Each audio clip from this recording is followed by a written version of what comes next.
I'm Brandi Kruse. Coming up today on Undivided, once again, political cowardice on full display last night at the University of Washington. Also on that same note, threats of violence tonight ahead of a planned event at the University of Washington. And the woke mind virus has claimed a beloved SeaFair tradition. That and much more coming up today on Undivided. Remember, you can support our show for just $5 a month by signing up at undividedpod.com.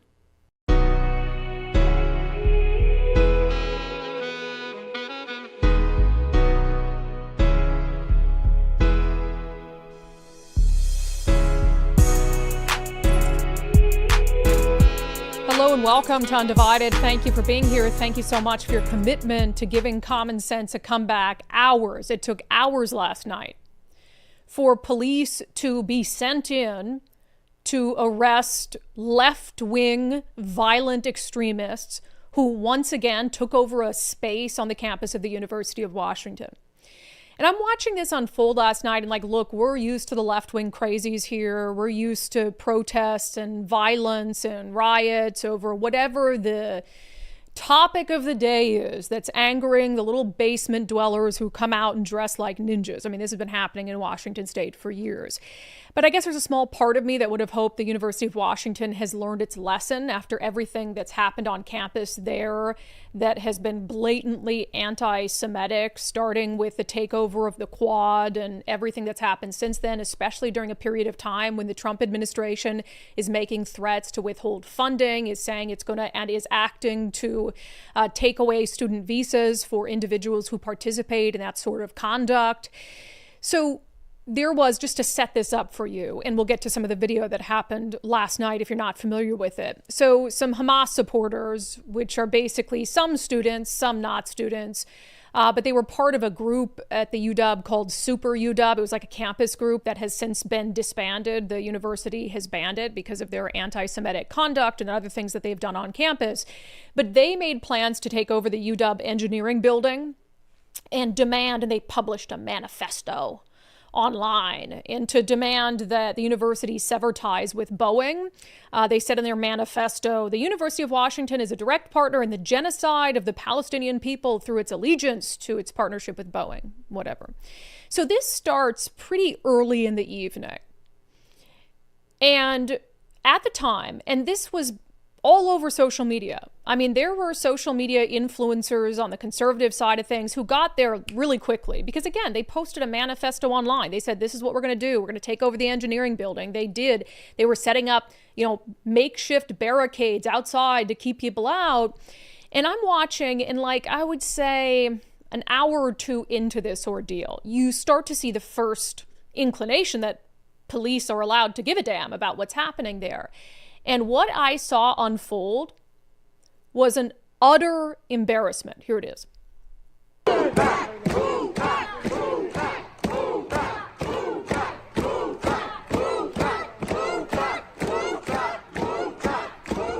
Yeah, those are police kowtowing to ninja cosplayers holding pieces of garbage cans as shields, telling police to move back, and police are acquiescing. And then, of course, the Antifa, pro-Hamas, anti-Semites cheer in victory.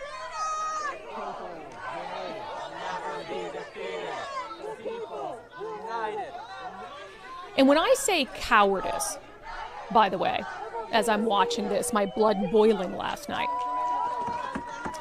When I say cowardice, I'm not talking about those cops. On the back of their shirts, in case you didn't notice, it says poets. This is the little team that the Seattle Police Department put together to kowtow to left-wing rioters where they go in and try to talk to them.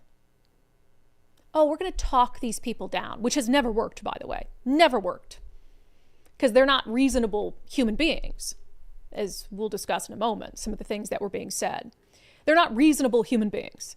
These are the same individuals who took over a police precinct in 2020, who were burning cop cars in the streets, who assaulted police officers and journalists over BLM or the Occupy movement, whatever it is, whatever the issue of the day is that these left-wing basement dwellers care about. They do not care about reason. Yet this is, of course, political cowardice that seeps down and controls law enforcement. So they're completely neutered and they can't do anything except back away and cower to, again, a mob of people dressed like ninjas who have cut garbage cans in half and are using them as shields. Move back, and police are more than happy to oblige because they have to. Because that's what's been dictated to them from the top. So I'm watching that, and that's embarrassing enough, right? But then things turn from embarrassing into, serious and a familiar place. I mean, you know where these things are going to go. So they've got the building barricaded and also surrounding streets barricaded so people can't move about freely. And then someone tipped over a whole dumpster and lit it on fire. So then you've got this massive flame that's starting to grow and grow and grow. Starts as a literal dumpster fire, which I think is a pretty good metaphor for what's happening at the University of Washington. But at one point, that fire was so out of control, it was going to light the building adjacent to it on fire. And there were people panicking online like, oh my God, this building's going to catch flame. Still no cops there. Still no firefighters there. I mean, this took hours to have any sort of meaningful police response to all of this. And for any individuals who want to say, well, these are, peaceful demonstrators, I think lighting things on fire sort of contradicts that, as does, an aggressive confrontation with police, as does taking items that you found around campus and stacking them up as a barricade to keep students from moving from place to place and stopping vehicles from moving around campus, including buses with students trying to get from A to B. So all of that negates this whole idea of, First Amendment protest. And then, of course, in case people want to deny that this was anti-Semites, that this was violent left-wing extremists, they make that pretty clear. But if you interfere with the police, you'll be subject to arrest and other police actions. Every dead cop is a victory for the resistance! My favorite thing I love seeing is when the resistance in Palestine shoots an Israeli tank and kills them. The same goes for the cops, honestly. When I saw the precinct when they burn, throw gay people from buildings in Gaza, that's my favorite. Show me evidence. Shut the Shut the up. Yeah. Every dead cop is a victory for the resistance. My favorite thing is when the resistance in Palestine shoots an Israeli in the face and kills him. Yeah, real peaceful. Real cool to be on the side of the people defending them, right? So hours go by. And when the first tweet came out about this, I saw it from Jonathan Cho. There were a few really good independent journalists on the ground covering this. And the first tweet was sort of, these left-wingers are occupying this building. I said, okay, go take them out. Go remove them from the building, right? They're just young people armed with garbage pails. So just send some cops in and pull them out in handcuffs. What's so hard about that? And then, of course, because police who are at the mercy of politicians haven't been given the okay to do that, that's when you see things devolve. So because you don't have the political will to go in early on and just remove them and arrest them, so then you got the fires, then you've got, the violence that breaks out. Then things get so bad to the point where now you got to have whole SWAT teams come in, multi-agency response, state patrol come in, all for some ninja cosplayers who emerge from their parents' basements once a week to wreak havoc on the city. So ultimately, police did come in and make arrests. Here's video of that. And they actually had to go kind of door to door, clearing all the rooms in this building. And then ultimately, they dragged out, which I love to see that at least, 30 or so protesters, put them in the old paddy wagon. Oh, and the crowd shouting, "We love you!" like they're rock stars. Oh my God, it's all just ridiculous. But none of that had to happen. I mean, you could have gone in right away, pulled them out of the building, God forbid, stop them from entering the building and taking it over in the first place. But of course, UW has to continue to pussyfoot around left-wing extremism. And then UW issued a strong statement later on in the evening. They said around 30 individuals who occupied the building were arrested, and charges of trespassing, property destruction, disorderly conduct, and conspiracy to commit all three will be referred to the King County Prosecutor's Office. Any student identified as being involved will also be referred to the Student Conduct Office, which bullshit. Because remember last time they said that after they let all the people who'd taken over the campus go, oh, but we'll work to identify if there were any students who were involved in, the violence or vandalism, and we'll hold them accountable. Did that ever happen? No, the moment to hold them accountable was while you had them there. So I don't trust that the UW will do absolutely anything to hold students who were part of the protests accountable. But they went on to say the UW is committed to maintaining a secure learning and research environment. No, you're not. And strongly condemns this illegal building occupation and the anti-Semitic statement that was issued by a suspended student group on Monday. The university will not be intimidated, yes, you will, by this sort of offensive and destructive behavior and will continue to oppose anti-Semitism in all its forms. Unlikely. And look, if they want to take that position now, that's fine. But all the history of what UW has done and not done in the face of these left-wing extremists makes it pretty clear that they don't have a track record of doing any of those things. And why? Why? Why is it so hard? And I say this every single time. I'm literally going out of my mind. If these were right-wing anti-Semites, let's say you had a far-right group that took over a building at the University of Washington. You know where I'm going with this because I've said it a million times. Bob Ferguson would have been there for a press conference immediately. The State Patrol would have been called in. Surrounding agencies would have been called in. There would have been armed SWAT within minutes. And it would have been live coverage beginning to end on every newscast in the city. And it would be front page news from now for the next 3 years. Kind of similar to January 6th, right? And I would say that would be appropriate response to have an absolute mass police response to a situation where you have far-right extremists who are taking over a campus building at the University of Washington. You don't see anything close to that whenever it's left-wing extremists. And in fact, the media, they were putting out, headlines. Como News, pro-Palestinian students at the University of Washington occupied the interdisciplinary engineering building Monday evening. Oh, isn't that nice? Cairo 7, masked activists take over new UW engineering building and stage blockade. Isn't that nice? You think for one second that both of those headlines wouldn't have said right-wing extremists if they were right-wing extremists. Of course they would have. But for some reason we have to pussyfoot around and coddle these poor left-wing extremists, despite all the terror that they've perpetrated in the city of Seattle over the years. And we still treat them with kid gloves. I can't wait to see what Washington State's Domestic Violent Extremism Task Force has to say about this, because they ignore every other act of left-wing extremism and focus specifically on Trump supporters and conservatives and the right, despite the fact that there is virtually no right-wing extremism happening in the state of Washington and hasn't been for a very long time. And so then, of course, I'm waiting, right? Well, surely Governor Ferguson has to come out and say something. Not only is he the governor of the state of Washington, but that's his alma mater, right? And I'm thinking, well, also, Mayor Bruce Harrell, they have to come out and say something. And the hours are going by. The hours are ticking by. And I haven't seen any statement from the governor. I haven't seen any statement from the mayor. This morning, I go back. I check their social media accounts. I check their press release pages on their websites, and I don't see anything. And then thankfully, right before we came on the air today, because I was about to absolutely go scorched earth on both of them, thankfully, Governor Bob Ferguson came out with a really strong condemnation. Yeah, no, he didn't. He hasn't said anything. This show is live at noon. He hasn't said anything. Now, that's Bob Ferguson, but of course, Seattle Mayor Bruce Harrell did come out and say something this morning.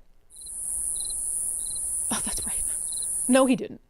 Because they're cowards. For 1 second, no one could convince me. No one could make a strong, convincing argument that both of them wouldn't have been on scene last night directing the response, personally, had they been right-wing extremists. No one can make that argument convincingly.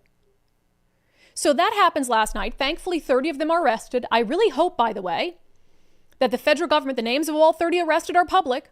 They're out there. Hopefully they're charged. I'm not going to hold my breath. But I really hope that the federal government, the Department of Homeland Security, ICE, I hope they are scanning that list of names to see if any of them are here on a student visa. Because that would be a really easy way to revoke some of those student visas. And there's all the video in the world of the conduct that they engaged in that didn't resemble anything close to protected First Amendment free speech. So all that happens last night. And then, probably the worst timing ever, Riley Gaines is going to be on campus tonight.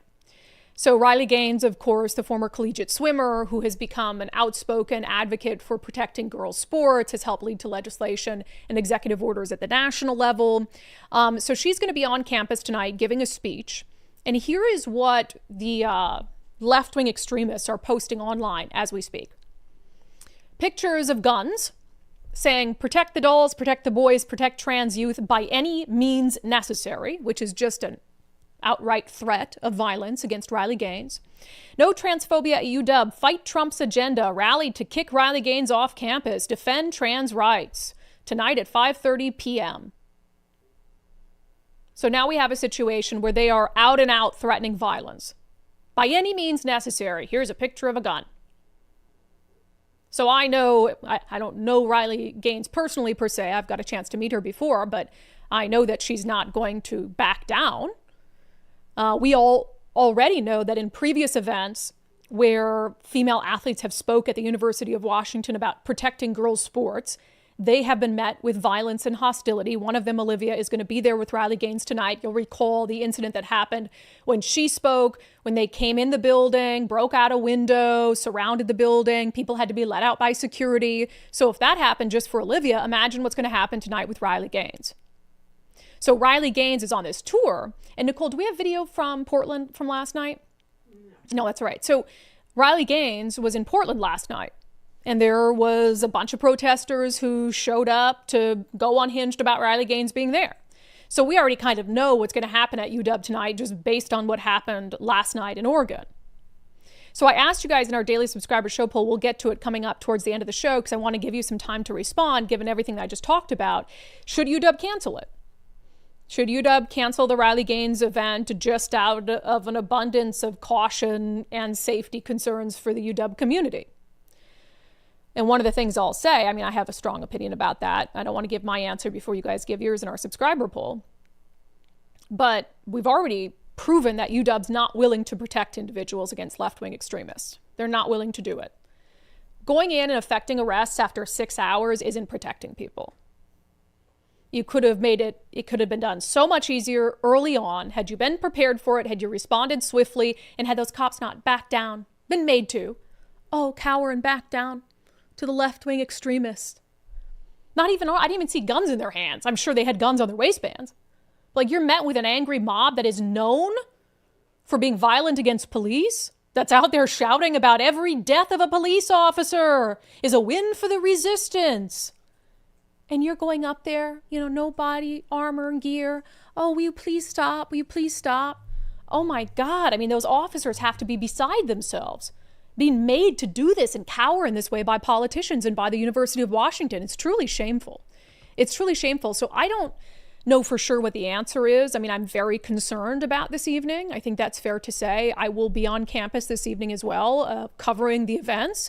Especially after what happened last night. One thing I would point out, though, that we know is these left-wing extremists are a pretty small faction. It's the same people. I mean, I've been seeing the same people at these protests for years and years and years. So, Nicole, are you able to, maybe we can do it here during a different segment. I want to check and see if these individuals are still in jail as we speak. Let's just say that they are. We can do that later. If they are, they should somehow find a way to hold them there through tonight. I don't know how you do that. I mean, I know people have constitutional rights. You can hold them, I think, for like 48 or 72 hours pending charges, but you have to have a bail hearing, which presumably they would have today. But if you can find a way to hold them there through tonight, you take those 30 crazies out of the mix, I don't think that things will get too bad tonight, because really it's just a small group that's actually willing to commit crimes and vandalize and hurt people or whatever it is. So we'll be monitoring all of it. Really concerned for Riley Gaines, though, but she's tough. And I know that she has been met with hostility on campuses across the country. And certainly the University of Washington is going to be no exception. It looks like they're in the middle of first appearances kind of this morning. So, yeah. So some of them I doubt their bail is going to be set very high. Right. And I'm sure that whatever that left-wing bail group is will come in and bail them right out, and they'll be back at the University of Washington tonight. I hope, though, again, that the federal government is waiting outside the courthouse to scoop up any of them who are here on a student visa and to tell them, hey, your visa's been revoked. I would sure like to see that.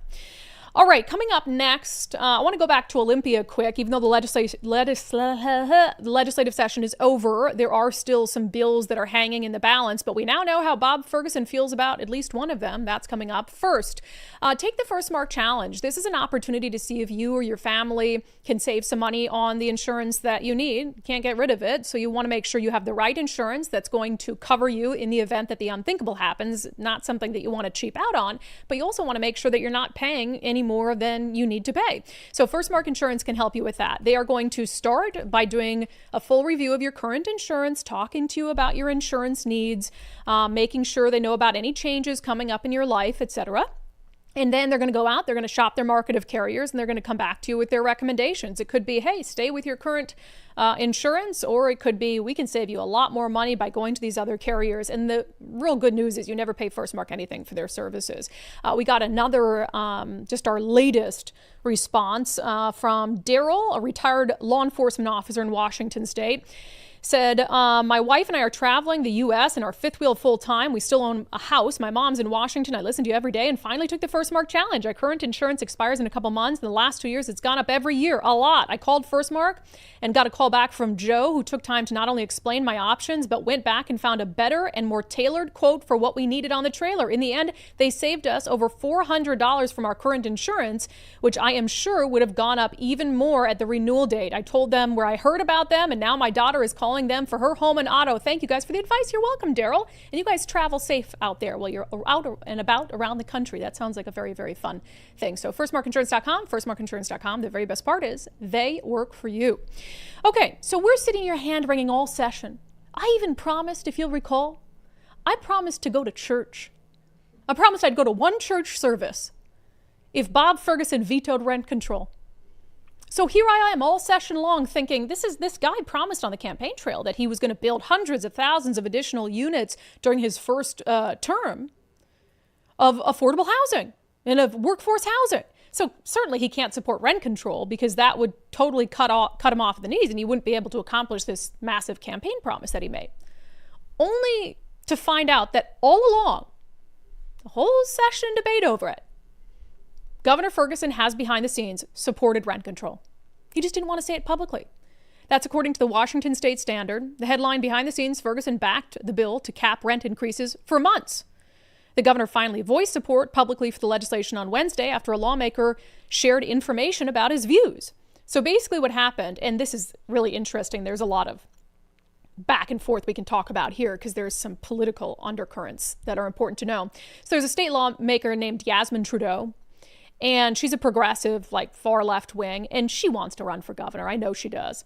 So she is, and it's very blatant in this story. I'm not going to get into all of that, but she's chiding Bob Ferguson in this story with the Standard, basically saying it would be nice if he stood up for working class people and made his support of this known publicly. Instead, he just tells us he supports it behind the scenes and then doesn't come out vocally and support it as we're fighting these hard fought battles. So she's just setting herself up for a primary challenge, which she won't even get 10% in a primary challenge against Bob Ferguson. But I digress. So she told the State Standard, it said, State Representative Yasmin Trudeau, one of the chief architects of legislation to cap rent hikes across Washington, says Governor Bob Ferguson's team has made clear to lawmakers since the second week of the legislative session back in January that he supports the measure. Just absolutely unbelievable. So why didn't he say anything? The governor's communications director, Brianna Aho, said in a statement that the governor's office has a process to, quote, thoroughly review bills after they pass. The governor has rarely offered public comment on bills prior to the completion of that process. Aho said, the governor is supportive of the policy, but we need to complete our process before he offers further comment, she said of the rent bill. Okay. Gotcha. Cool. To me, that's him, again, playing both sides. That's him acting like a moderate, doesn't want to come out and say he supports rent control, whispers to the Democrats, I support rent control behind the scenes. And then he's going to pretend that he's doing a thorough review of it when he supported it all along since week 2, and then he's going to sign it into law. Absolutely insane. So meanwhile, as that's happening, so rent control is going to be law statewide in Washington. It's going to be disastrous. Absolutely insane. And we know it's going to be disastrous, not because it's a guess, There's no, not because like I think it'll be disastrous and someone else might have a very reasonable argument for why it's not going to be disastrous. No, there is no reasonable fact-based argument for rent control, that it won't ultimately hurt renters. Why? Because it has in every place it's ever been tried, including, as we speak, in New York City. So just like in San Francisco, New York City essentially has a board that deals with rent control and sets the caps for rent increases. And right now, according to the New York Post, the caps they've set for rent increases are outpacing or are lower than the costs. So the costs for landlords through inflation, like increased energy costs, all of these other costs added for landlords, are higher than the allowed rent increases by the board in New York City.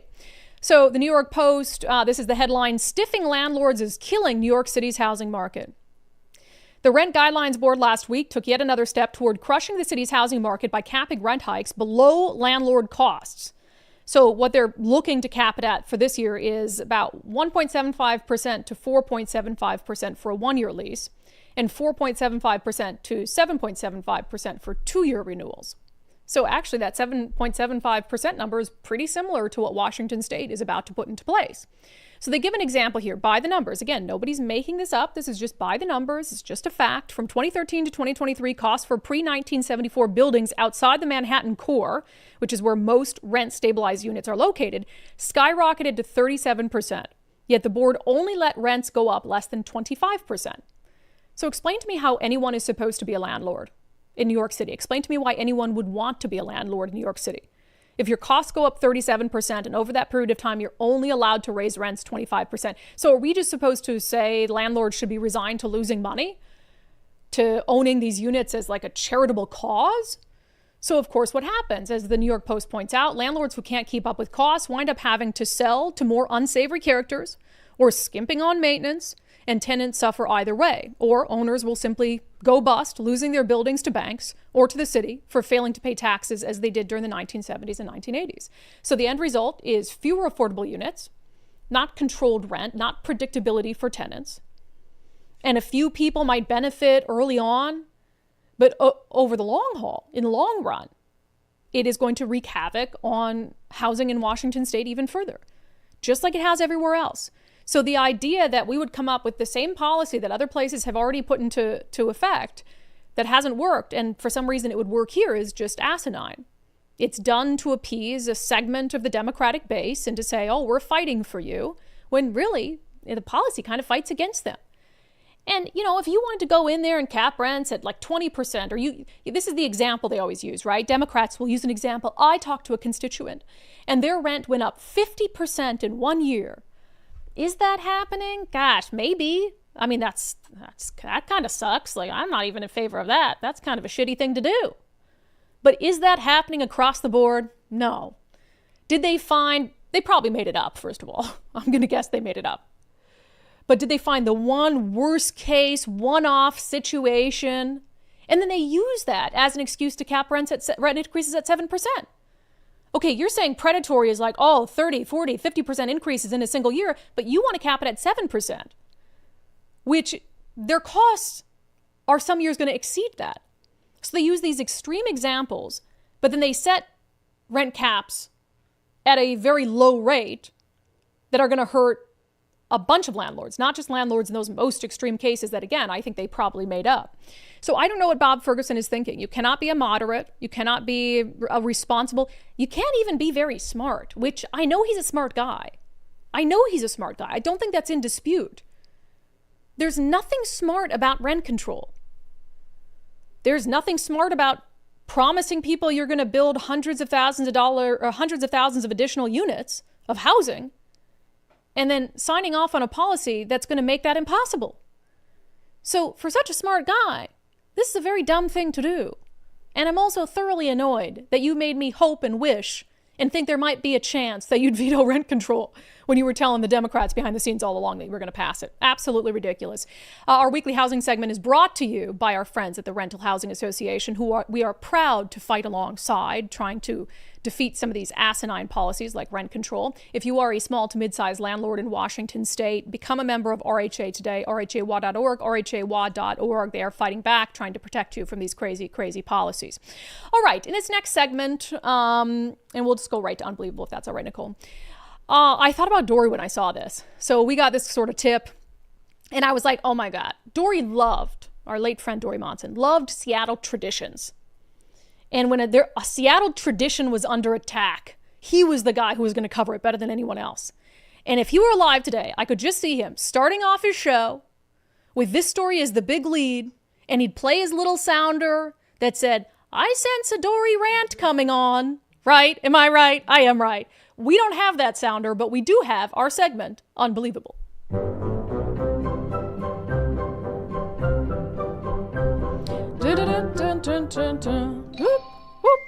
All right, so SeaFair is a Seattle tradition, and we got a chance to go be really up close and personal at SeaFair last year. It's so much fun watching the races, all of the tradition that has been going on at SeaFair for decades and decades and decades, and it's just a good family-friendly, fun event to do in the summer. So one of the traditions has been Miss SeaFair, and I love looking at these old pictures, and it's women from all walks of life, crowned Miss SeaFair. I love that picture. That girl's so pretty. And it's not just like, we're going to crown the hottest chick Miss SeaFair. No, it's people who are involved in their communities, women who are, doing outreach activities all year round, who are out there supporting nonprofits and just being exemplary role models for young women. So I think they changed the name of this to Miss SeaFair in like 1972. So they've been crowning Miss SeaFair ever since. Not anymore. Miss SeaFair has fallen victim to the woke mind virus. So this year they announced that they are replacing Miss SeaFair with something more inclusive. Because it's not very inclusive just to let women do things, right? That's transphobic, I would even say. Can't have any sort of accomplishment, goal, thing that's just for women. Nope, can't do that in today's day and age with the woke mind virus. So now it's changed to the more inclusive SeaFair Community Hero. It says, we're excited to announce the SeaFair Community Hero Program, an evolution of the Miss SeaFair role that celebrates emerging young leaders ages 18 and older who are making a positive impact in their communities. This program is designed to connect with and reflect the diverse communities we serve, highlighting individuals who demonstrate leadership, resilience, and a passion for creating change. This is basically them kowtowing to radical gender ideology, and maybe they were foreseeing that there would be some issue where a transgender person, a man pretending to be a woman, wanted to be Miss SeaFair and it causing a whole stir. So they're trying to get out ahead of it and say, let's just do the SeaFair Heroes program. And it's not just for women, it's for anyone. So you're going to get rid of a 70-year tradition in the name of inclusivity. And I showed you those old pictures of the SeaFair, Miss SeaFairs from the years gone by. From all walks of life, from all different races and ethnicities. So it's not like for 70 years they've crowned a white Miss SeaFair. But that kind of diversity isn't enough anymore. It can't just be diversity of skin color. It has to be diversity of gender, too. We've got to allow people who are gender fluid to go into these spaces. That's what this is all about, and it's absolutely insane. So the exclusive part of this is we got forwarded from an unnamed source a thread where essentially SeaFair was breaking this news to previous SeaFair royalty. And so there's like dozens and dozens of people on this email. And it was basically like, hey, we want to let you know that we're doing away with Miss SeaFair and we're excited to announce we're replacing it with this more inclusive title or whatever it is. What they probably didn't expect is for some of the Miss SeaFairs of years past to be pissed off about it. So there were a couple former Miss SeaFairs who responded to this entire thread and said, why are you doing this? Why would you do this? I want to read you just a couple of them that we obtained exclusively. So let's start with Caroline. So Caroline, so thanks for sending me this email. I was Miss SeaFair in 1972. So Caroline was, Kathy Beck Dye the email is to Caroline. Kathy Beck died. Miss SeaFair 1972, the very first year they even called it Miss SeaFair. Thank you for sending me this email. I was Miss SeaFair in 1972. It was an honor, and I worked hard that year representing SeaFair year-round, not just during the summer celebration. I was delighted to ride in last year's SeaFair parade. The double-decker bus was full of past Miss SeaFairs. The crowd was very excited to see all of us. We mattered. We represent part of the history of SeaFair. She goes on to say, when I got off the bus, I had to walk back to my car behind the crowds. I still had my crown and sash on, even though I am 71 years old. So many people stopped me and asked if they could take a photo with me. Kids came up waving. People shouted hello. I made an impact last year, just like I did 52 years ago in 1972. I feel it is a mistake to eliminate the Miss SeaFair program. People still enjoy the wonderful traditions of SeaFair, and the Miss SeaFair program is one of them. I have goosebumps. I have goosebumps. I know. Just her saying, like, I mattered, and what we did mattered, and the program and mattered. how special it was to be asked. Oh my God, I literally have take goosebumps. photos. That pisses me off so much. There's another one that said, I want to start off by, this is a former Miss SeaFair. I want to start off by sharing that I do like the idea of the hero program, but I do not believe it should come at the expense of the Miss SeaFair program. From what I understand via the press release, the hero program is like the Miss SeaFair program, except the person chosen could also be a man. Despite decades of activism and work, women are clearly not yet equal to men in our society, and women of color even further behind, as much as we would like that to happen. So I believe it is essential and important to protect and nurture programs that help foster more opportunities for women at every level of society. This is not to say that there shouldn't be a program of some sort that includes men, but men have not historically needed such programs due to their already existing advantage over women. This is why I'm extremely disappointed to read that the Miss SeaFair program is no longer being continued. And, you know, my whole thought of all this is, could you not just have a separate thing, Mr. SeaFair? Because no, they'd say, well, that's not going to include the gender diverse communities. You can't just have a Mr. SeaFair. I already know the conversations that happen behind the scenes about this. Because of radical gender ideology and the obedience that you acquiesce to it, Miss and Mr. can't use them. You can't single people out like that. Because there's some people who just don't fit into those categories. And I will say for the record that I am good friends with the executive director of SeaFair this year. She's new to it. It's her first year as executive director. I already text her and let her know, I'm sorry, I still love you, but this is stupid. and I had sort of said that to her, you know, why not just have a separate category? And I'm not going to share a personal conversation between friends, but I did let her know this is really, really dumb and disappointing. She and I have disagreed on political things for a long time, so I don't think it's going to be a surprise. But again, you have to take away these spaces and these things that have been meant for women. And for women to send a positive message and be good role models for younger women. You can't have that anymore because of radical gender ideology. You could have the SeaFair Heroes program. It could be open to anyone. Nominate anyone over 18 who's been a positive role model in their communities.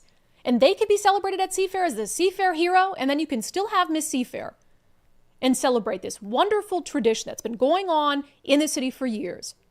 But the woke mind virus has to ruin everything, including something as mundane. I mean, I don't even know if mundane is the word. It's harmless. It's harmless to allow a woman to be named Miss SeaFair and to wear a crown and a sash and to be celebrated. It's harmless. But you have to take that away from women too, because women can't have anything for themselves anymore.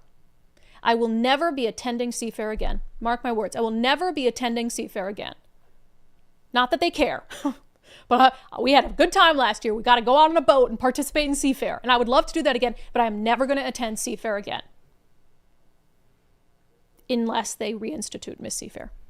Did you see who the queen is? And I'm surprised they didn't get rid of king and queen. Yeah, you have the king and queen. So you still have SeaFair royalty, but you have to get rid of Miss SeaFair. Yeah, did you see it? It's Carmen Best. Carmen Best. Yeah. Carmen, you should also resign because they took away Miss SeaFair. Absolutely ridiculous. It's absolutely wild. Ridiculous. Would Dory not have a big rant about that? Oh, absolutely. That would have been a Dory story for sure. All right, we'll get to some national news, but first, do massive market swings have you in a panic? Maybe you're getting close to retirement, and every time that market's going up and down, you're just clutching your chest.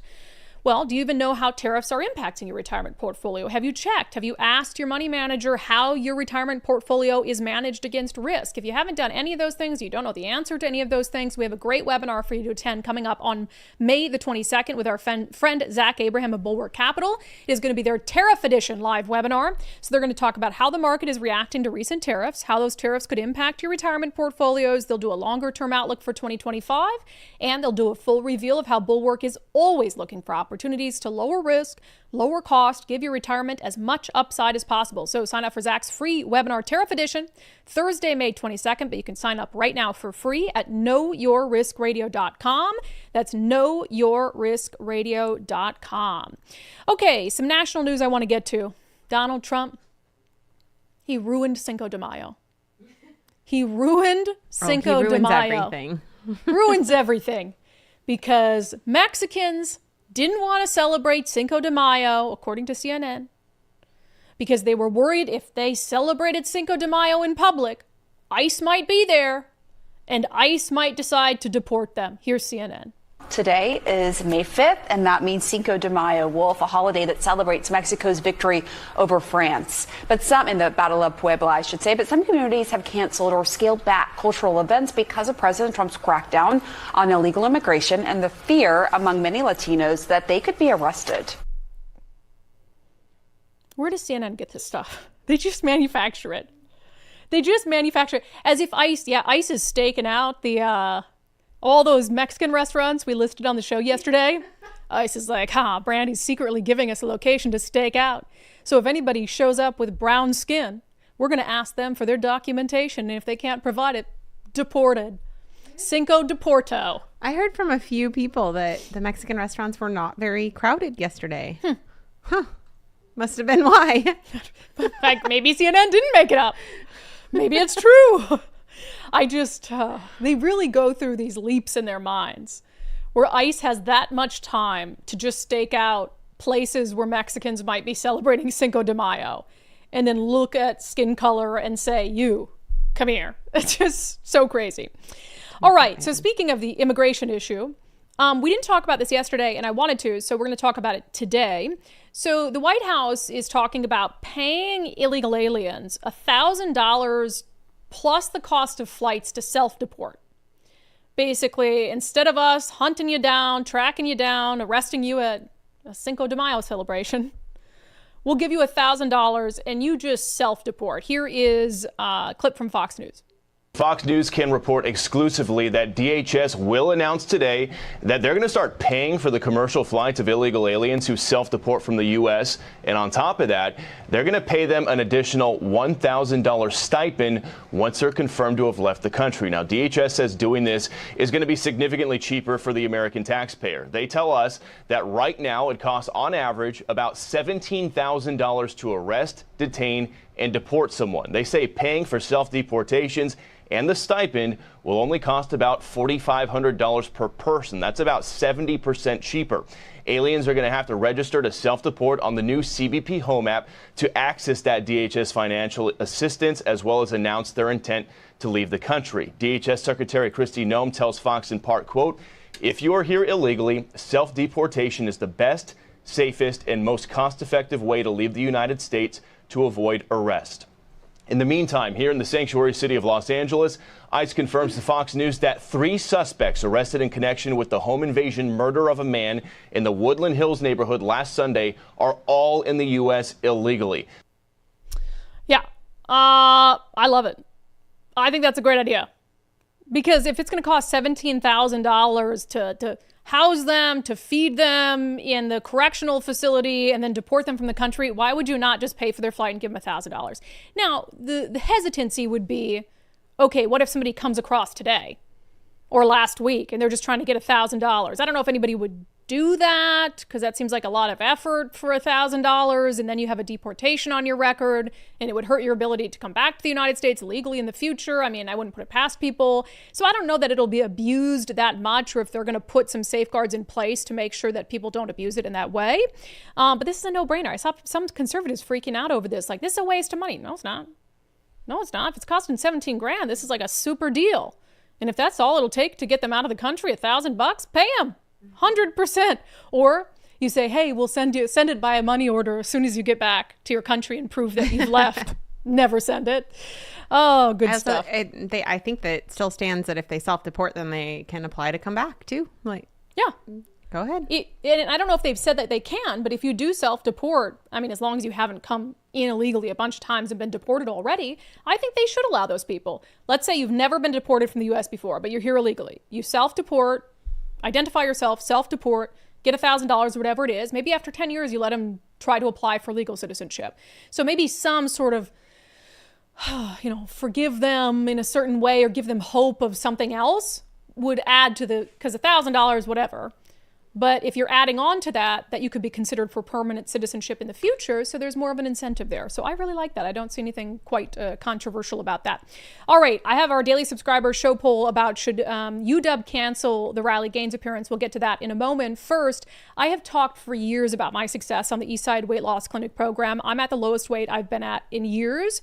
And for 2.5 years, I've been able to keep the weight off by using what I learned on the Eastside Weight Loss Clinic program. They teach you what to eat in the right portions, just healthy food, no prepackaged meals, no drugs, no injections. You shop for yourself at the grocery store. They make it super easy. And it's really about jumpstarting your metabolism. And that's why so many people lose a significant amount of weight in the first 60 days on the program. So you're jumpstarting your metabolism. You're really focused on portion control for those first 60 days. I lost 30 pounds in 2 months. And then I've lost, another 13 pounds since then. So I'm down 43 pounds total. And I've kept it off for 2.5 years. It's the first time I've ever been able to do that. So eastsideweightlossclinic.com, eastsideweightlossclinic.com. Schedule a free consultation with Dr. Ryan Coogan and his team today to see if the program is right for you. Okay, I asked subscribers on Patreon, Locals, and X this morning, given what we know about what happened last night at UW and the threats of violence against Riley Gaines for tonight, should the University of Washington, out of an abundance of caution, cancel Riley Gaines' appearance for tonight? Nicole, yay or nay? I don't know. I kind of struggle with this because for safety purposes and sometimes I just think it's giving too much attention to these angry mobster pathetic people. Because this like sets it up for them. Like if Riley wanted to do this event somewhere else where it would obviously be shut down, then you would actually be able to get your message out. But really, we're just like exposing all of these ridiculous people, right? So I kind of struggle with the intent behind it from both sides. So do you think sometimes the intent is to cause a problem? Yeah, for sure. And I don't, I mean, it's to expose people, right? So I don't think it's doing it with the wrong intentions necessarily, but I think that it's to expose this obnoxiousness of them trying to shut down these people that have a very common sense message, right? So I think it's a purpose to expose, but it's they also know what's going to happen. They know what's going to happen, and it's putting like cops in danger, reporters in danger, students in danger. It's just silliness. And if we really want the message to get out, like go have it at the Everett Event Center or Angel of the Winds, whatever, or someplace that would shut it down. Yeah, I mean, I agree with you that I think the intent, I don't know the intent, because they should be able to go and talk about these things without being met by violent mobs. But I do think there is an understanding that this is going to happen, and it brings attention to the issue. So I agree with you on that, but I just can't advocate for them to cancel it, because then you're giving in to the mob. And then the only kind of speech that will be allowed on college campuses is leftist speech, which is already mostly the case.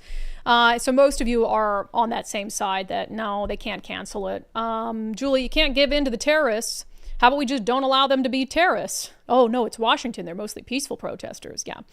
Let's see, Brenda, I voted no, but I'm not the one being threatened. So I agree with Kathleen that it really should be up to the speakers. I want to see if I can find Kathleen's comment. Kathleen, the decision to cancel for safety reasons should be made by the speaker who has had threats made against them. And I think Riley Gaines is used to that. I do not believe that Riley Gaines has any interest whatsoever in canceling. So let's see, Sharon, why should she be canceled? It shouldn't be hard to provide proper security if there was actually a will to do so. And I do anticipate that Riley Gaines will have some pretty solid security at the University of Washington. Carenza, my son goes to UW. They must stop the protesters. If they already know they are coming, then be prepared. This has to stop. Again, 100%. So they're putting signs out there. Let's have a rally to kick Riley Gaines off campus. pictures of guns. We'll protect trans youth by any means necessary. So there should be an absolute mob of police officers at the University of Washington tonight. Full riot gear, armed to the hilt. There would be no excuse beyond political considerations not to do that. All right, over on locals, what say ye? KJC, I voted yes reluctantly because I believe tonight will be worse than what happened in Portland, and I worry about Riley's safety. The whole situation is so wrong.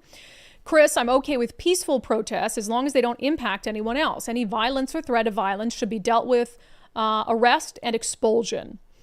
Weisscastle, Brandi, they should be on full alert with the intent of ensuring the safety of speakers regardless of their message. And Matthew Cook will make you the last comment on this. The heckler's veto is the tactic of the left. Do not let them win and arrest anyone breaking the law or interfering with free speech. And that's the key. You have to immediately effect arrest.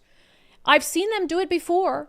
Back when they actually tried to crack down on May Day protesters, there was a point where they decided we're not going to give them an inch. After years and years of just letting them roam through the streets and do whatever they wanted, there was finally some efforts to crack down and say, no, we're not giving you an inch. We're not giving you the opportunity to commit acts of violence and vandalism, etc. But the political will has sure faded over the years. And I didn't even think the political will was very strong back then. So absolutely insane. All right, let's get to other comments about the show today before we get to our closing sanity check. Matt Gilbert. Brandi, they also come out to restock on Hot Pockets, the cosplay ninjas. Yeah, you gotta, come out of the basement once in a while, whether it's to get Hot Pockets or to hurl anti-Semitic slurs and say you wish cops were dead. All right, D, they probably can't even do a push-up. Softer than Charmin. Yeah, and isn't it so embarrassing to be the cop on camera backing away from them? Backing away from ninja cosplayers who have garbage cans that have been cut in half, using them as shields. I feel bad for those cops because I'm sure they're just doing their job and doing what they were told to do. But the POET team, what does it stand for? Protest. Will you look that up for me? It's like, we're going to talk nice to these crazy people and get them to back down. It's never worked. Not once. Never effectively worked at all. Let's see. Krista, the task force won't say anything. Neither will Fergie or Harold. They don't care. They don't gain anything from being stern on extremism of their own side of the aisle, which is gross because it's their alma mater. So they're totally fine with rampant anti-Semitism on the campus of their alma mater. It's disgusting. It's a police outreach engagement team. Cool. Police outreach engagement team. Just wild Sounds stuff. really threatening. Sounds tough.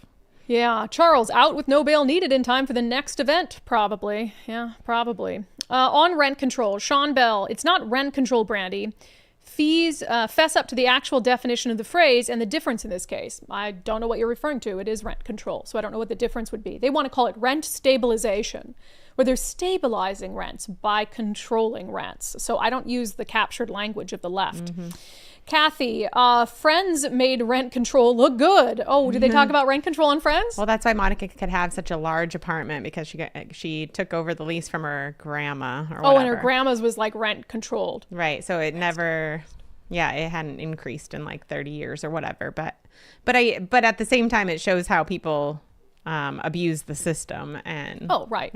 Yeah, just staying it as long as we can. Mm-hmm. Works good for the renter, not the landlord, which is the point. Right. And it has to be fair for both because you're not, like if it's a government building, government-owned building, ultimately it's the taxpayers who have to subsidize it, but these are owned by private people.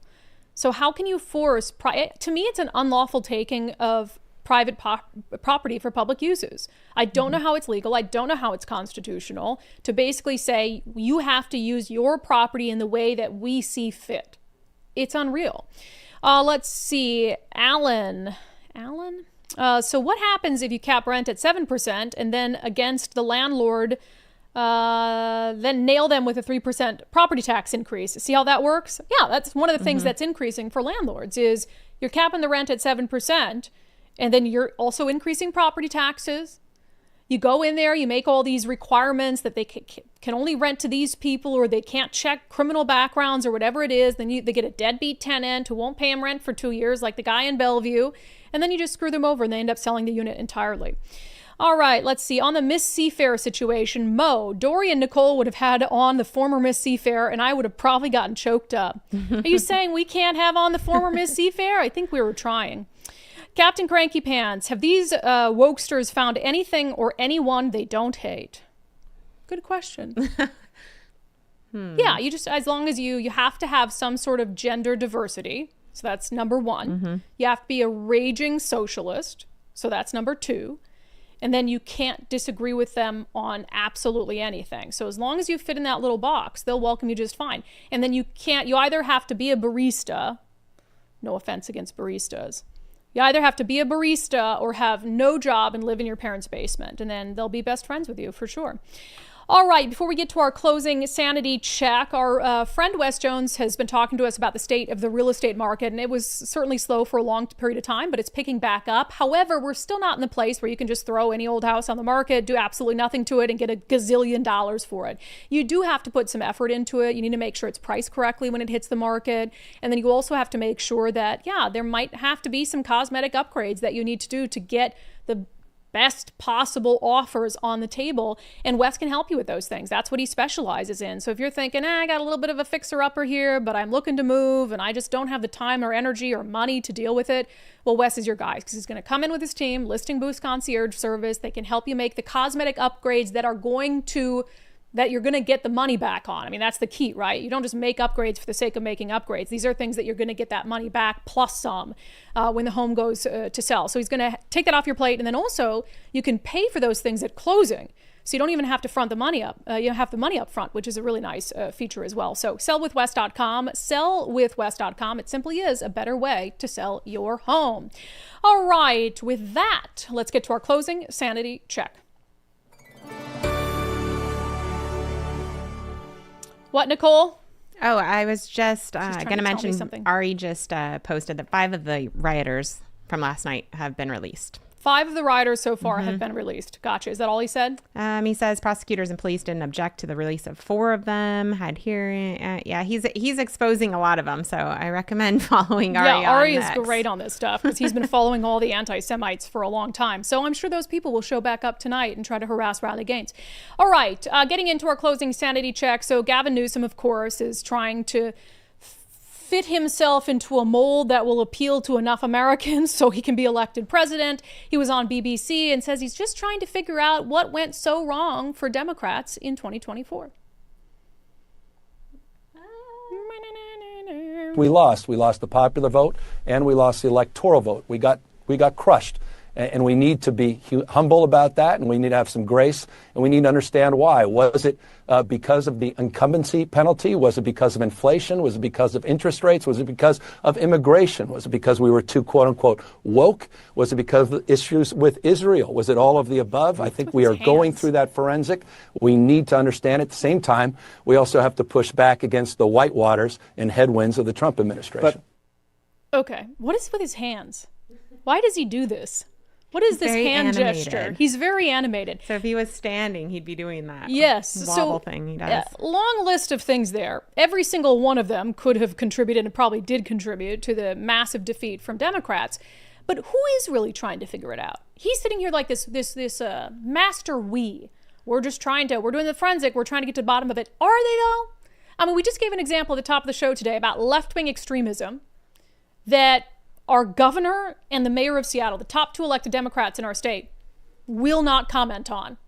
So it doesn't seem like in the Democratic Party there's an awful lot of interest in distancing themselves from the craziest faction of their party. And until they do that, I don't think that they'll have a president back in the White House, hopefully. That has been our closing sanity check for today. That has been today's episode of Undivided. Thank you for being here. Again, we'll be on campus tonight for the Riley Gaines event, hoping for a peaceful event where everybody can have their voices heard. And that's the beautiful thing about America. But, of course, I don't expect that from the far left. I expect ninja cosplaying, angriness, violence, vandalism, but one can hope. If you haven't signed up to support our show already, please do so. UndividedPod.com, UndividedPod.com. It's $5 a month, and that's how we do this show full time, bring you 4 live shows a week and a special show on Sundays. See you back here tomorrow at noon.